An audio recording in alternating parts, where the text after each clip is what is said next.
Hello, and welcome to Comics Solving Problems. I'm Stephen Allen. And I'm Erich McElroy. Hello. I think I'm still here. I don't even notice me flashing away there. Nice. So, hello. Welcome to the show. I'm Erich. That's Steve. Yeah. And we are Comics Solving Problems. It's great to be here. What are you wearing? What am I wearing? You said to dress for the morning that we're doing. This is what I wear in the morning just to kind of get myself pepped up and going. This is why I should send things in writing so you can see the spelling difference. Oh, right. Shoot. All right. Well, I'm celebrating the life and legacy and the new king. Yeah. Oh, very that's happy a good about way of doing that. It, yeah. This is celebratory for a life well lived. But with your accent, they're still going to want to burn you. Still got heretic. They're stranger. And I'm excited about the corgis getting a new home. Yeah, I'm sure it's what they always wanted. Well, more on that particular. I've got some info on that one, on the corgis and stuff. Good. Yeah, Well, I'll leave that to be explained later. Yeah. But yes, it is. We're here as Comics to Solve Problems. Obviously, since we've last been on, there's been a massive problem that's occurred that we cannot solve. Yes, it is strange how much the news changes. So there are so many different sides to this. How they went blue. I'm not quite sure what's happened with that. There are so many different things, like being stand-up comedians during this time of mourning. Being a broadcaster, the rules are set in stone. So there are 3 lights in radio stations. There's the red one when the microphone's on. There's a yellow one if the boss is calling a phone number that only he has or she has the number to. And that normally means you're going to get sacked because you probably left the mic on because you didn't look at the red light. And then there's a blue light, the obit light. And that goes off just to tell you one of the Category 1 royals has passed away. And then Category 1? Yeah, they have got categories. And like hurricanes. It's a bit like that. And then it really changes what you're allowed to do. Like the radio show I've been doing, I think we dropped it on Friday. Monday's one was just playing sad songs and just saying, oh, thank you for your messages. And then we're slowly getting back to normal, but then we'll see what happens next week. So that's as a broadcaster, but as a stand-up, it's a weird period too. Yeah, I had a gig on the day that the Queen passed, or that we were told. I believe other things. But and I wasn't, and it was always going to, of course, be a respectable tone. I mean, I don't even have any jokes against the Queen anyway, and I would never do them in that circumstance. But I realized the irony of where I was gigging that night was a pub called The King's Head. So I thought, oh, there we go. I know it's shocking. It makes me want to go into a blackout as well. Are you having fits over there, or what's happening? I'll tell you what it'll be. The wire that plugs in my fancy pants camera to the computer, it'll be loose because I've been moving stuff around and I just didn't go around replugging stuff in. So nobody move. But it'll still go weird. Okay. So I was gigging at... I moved. It's me. I bumped it. Okay, hold still. At the King's Head pub. So I tweeted a photo of that saying, funny that I'm gigging here tonight. And I got a mild amount of abuse on Twitter for that, saying, how dare you? All comedy should be cancelled. And I pointed out to them that no, there's just comedy on the BBC that is cancelled, not comedy in the universe. And but the thing was, the venue hadn't wanted us to go ahead. They were nervous about it. So we were asked not to mention what happened. Now, I don't know if you've ever been to a comedy night before. I mean, I know you have, at least once. Yeah. But the general viewer here is that normally the MC, their job is to connect the audience to the show and acknowledge everything that's going on in the room, in the world, and in the universe. So to not mention the biggest news story of the year would have been a bit weird. So what I was able to say, on Friday night at another gig, is that there was no question of us going ahead because the pub is owned by an Irishman. Right. Did that go down well as well? Did you get tweets off the back of that too? No, I didn't do that in a social media, and I would never say that in a broadcast media format. Good move. Yeah, I did a gig the following night. Friday night, I think I was down in Bournemouth. No, it must have been Saturday. So actually, Saturday. Loads of time. So Saturday night, yeah, of the comedians, it received a few mentions, but always, nothing being deliberately controversial. But you've got to acknowledge the world you're in, haven't you? You've got to mention the fact that things are different. and I was doing. The audience might have been slightly unresponsive at a certain time, and I put it down to doing a minute's silence, and I think that was fine. Yeah, if anything, the comedians were the butt of the joke there, nothing else. And there was another joke which I thought of doing, and I totally bottled it. So, nope. Stick to the normal material instead. That's what I did. Yep. It's not a time to branch out into, this might be a bit edgy and fun. Yeah. It's anything related to whatever tragedies happened at the time that you're doing stuff. Yeah. Yeah. So I spent the weekend doing my 9/11 material. Oh, well, then no one's offended by that. That's brilliant. Yeah, no one's offended by that. So I've got some actual coverage of what's been happening, because I think it's been interesting to see the way you can see it on social media, certainly on TV, because Late Night MASH was still broadcast, although more on that later. Actually, no, I can do a bit of it now. They tweeted out a sketch that we did about Meghan Markle, and now that's gone. It was edited from the show, and it's been removed from social media. I do have a copy of it, because when they tweeted it, I thought I'd download it, but I didn't put it anywhere yet. But at some point from now, I'll tweet it out. But there's been loads of things on social media about the way that it's been covered, because people are paying respect. And indeed, if you read my newspaper column, Swindon Times, Swindon Advertiser, Wiltshire Times, Derbyshire Times, Hackney Gazette, Romford Recorder, and Barking and Dagenham Post, if you read it in any of there, you'll read how I talk about this as being a time of respect, because it's not the tragedy that it was with Princess Diana. It's a respectful time, because any of us who've had relatives who reach an old age, when they pass away, it's a different kind of sadness. It's sad, but not in a take an early sense. So that's all written about.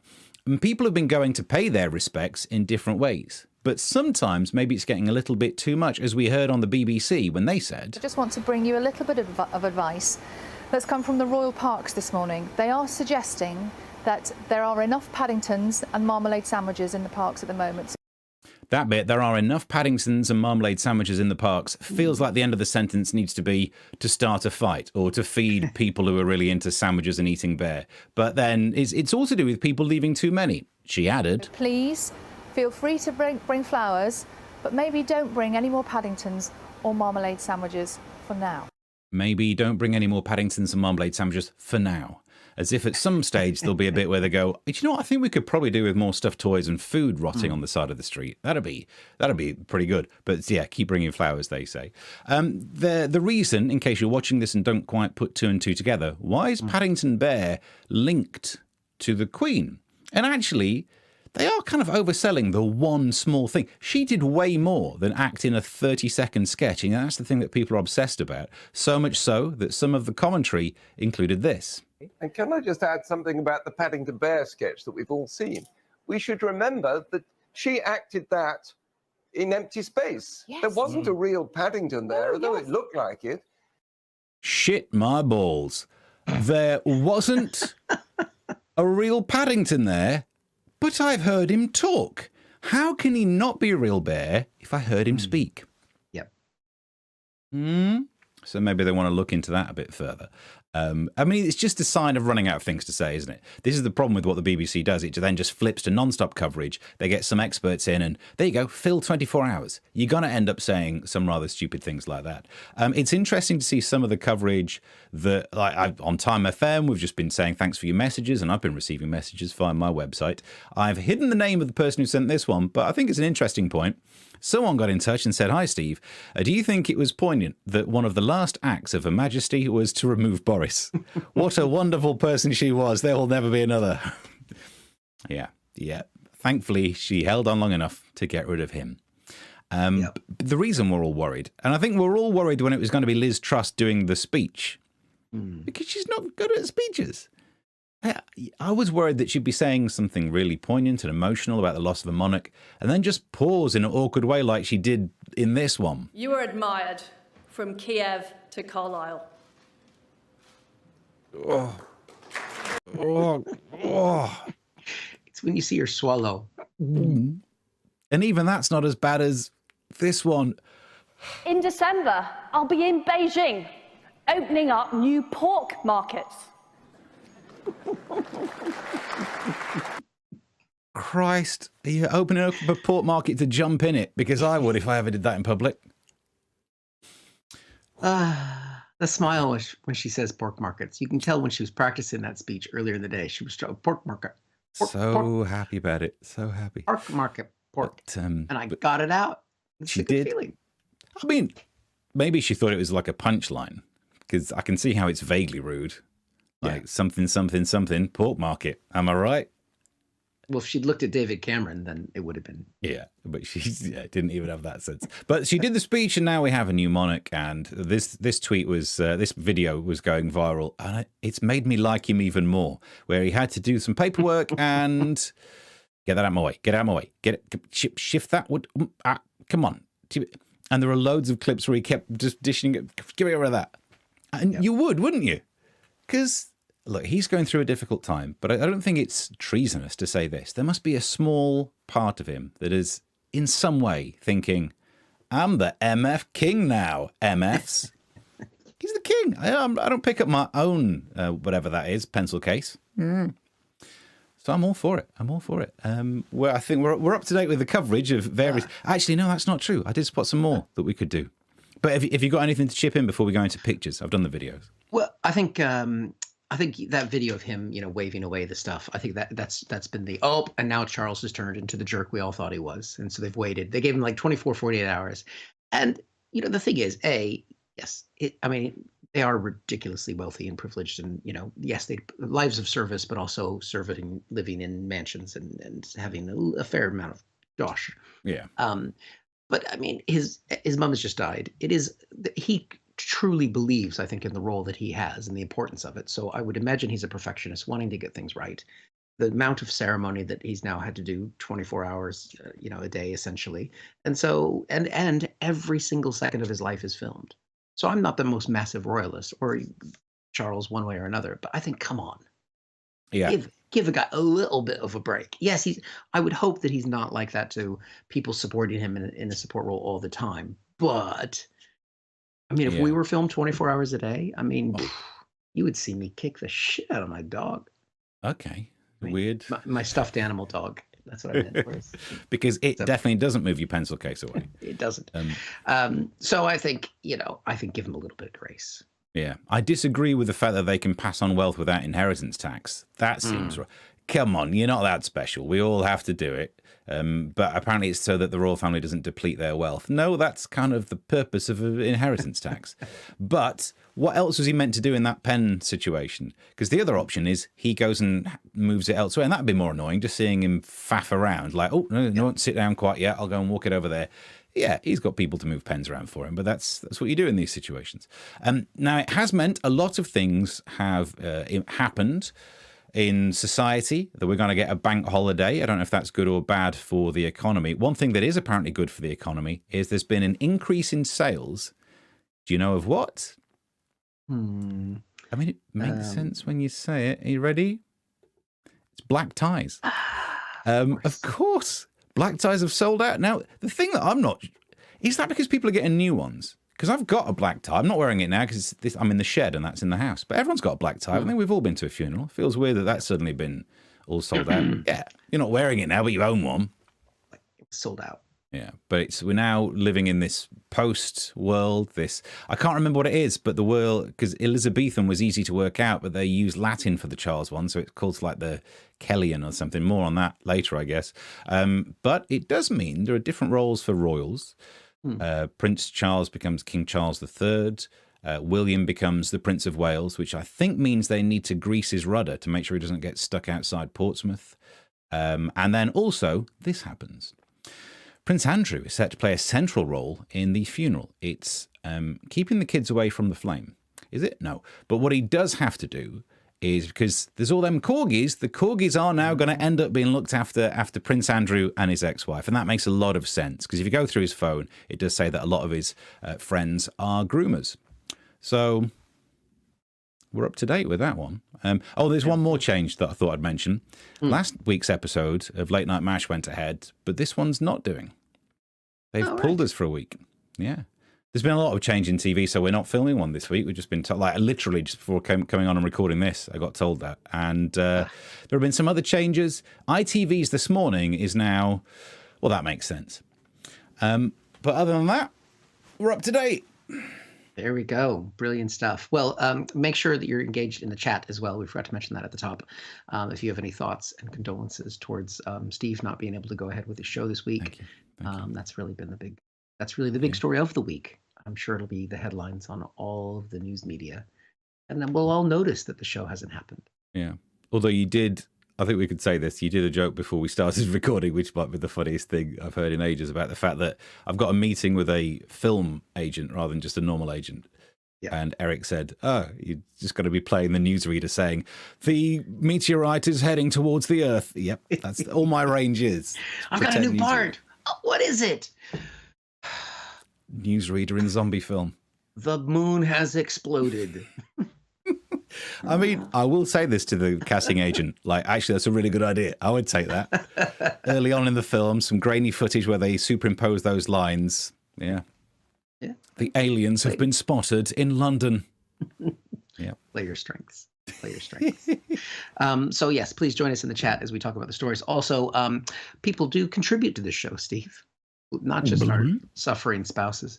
But we'd like to thank Tom for a very generous donation last week in the old Ko-fi. So pop in the Ko-fi, as they say. It's what she would have wanted. But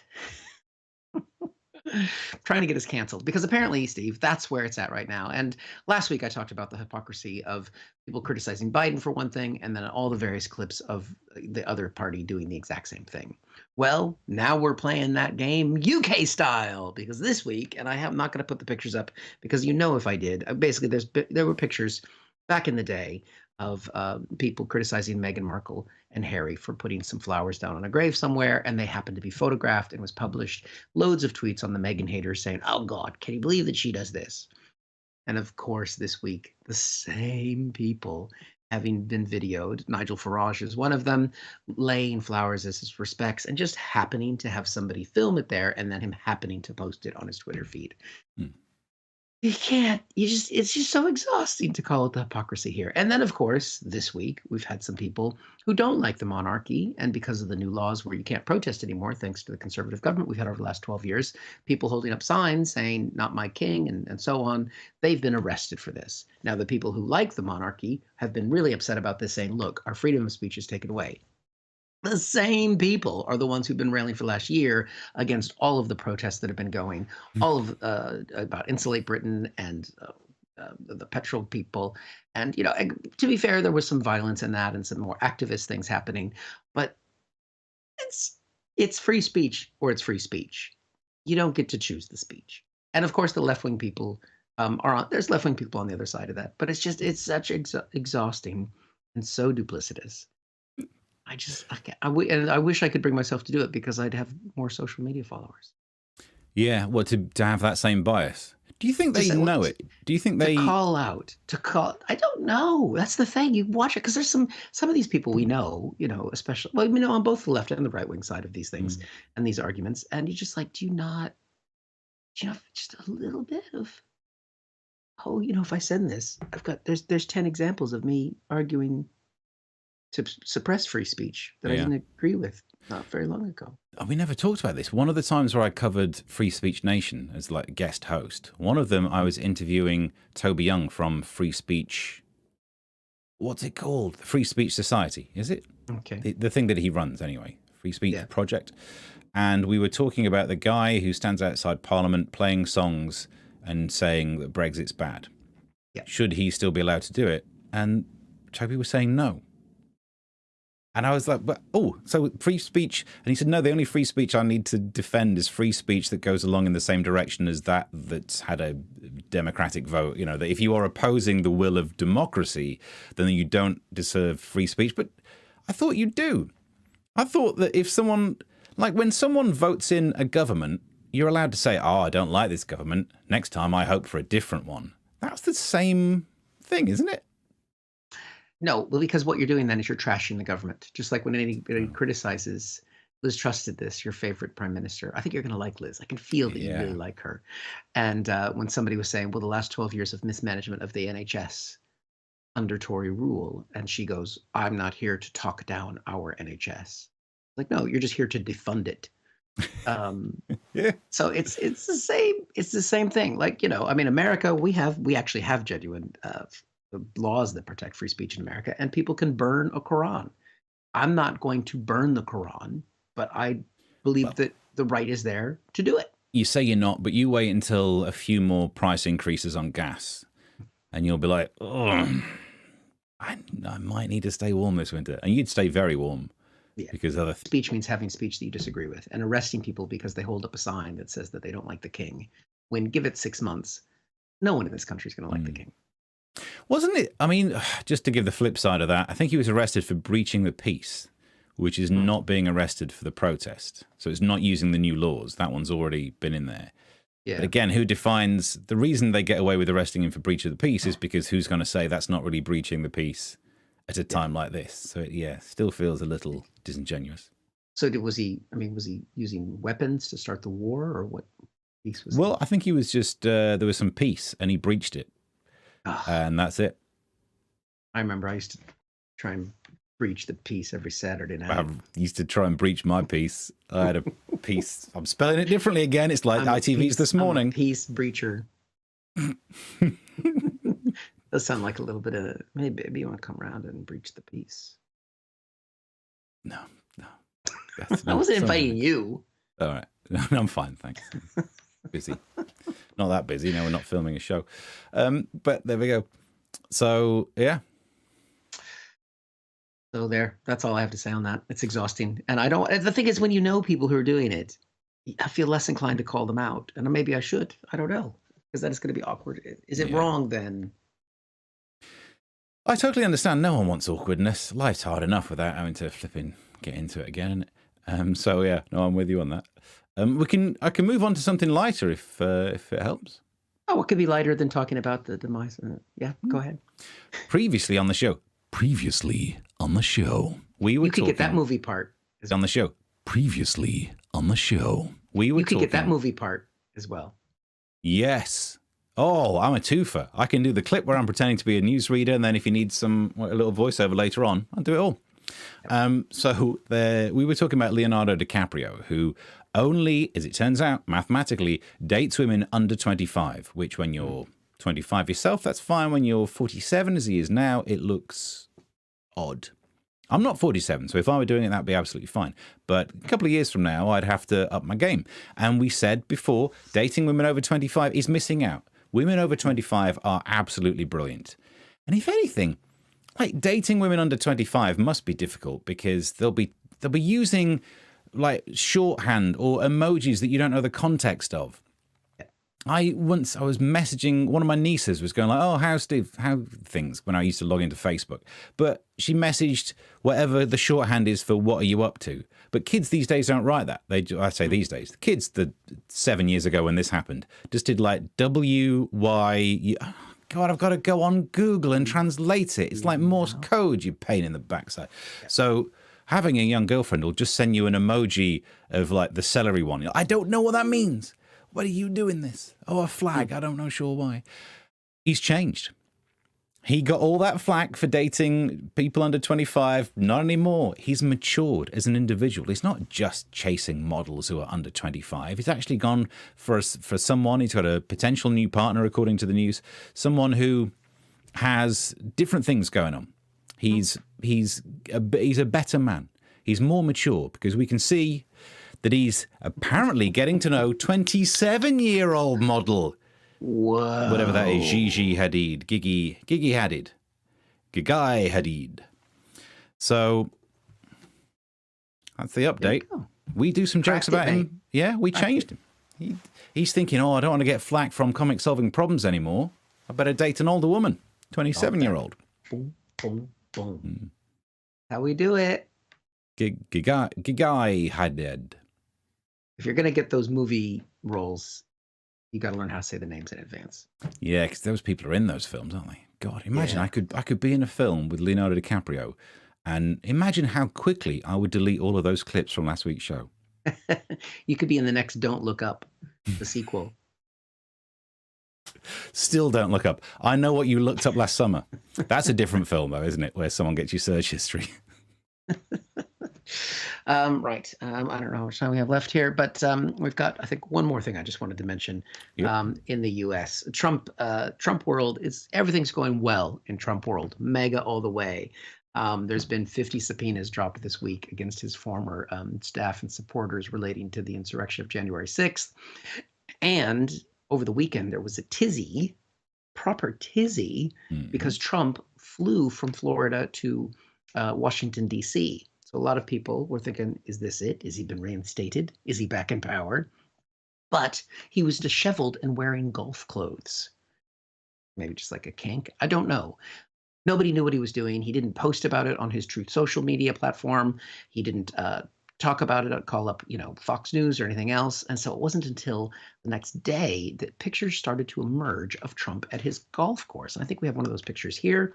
We can see there he is on the golf course, hanging out. His son, Erich, is there. That's Sean Hannity, the Fox News presenter, with his back to us right in front of Trump. And then a bunch of other guys. It's kind of looks like a sort of Goodfellas tribute boy band. So they're on the golf course. So this is the cover story now for him flying to, because he's got golf courses in the DC area. But a closer examination of the photo, they're not carrying any golf clubs. And they're not, half of them aren't wearing any golf shoes. What's that thing over that guy's shoulder? Because it's not He's a golf holding club, a flag. It's a flag for, the golf hole thingies. I'm a big golfer. Yeah. But there's no golf clubs.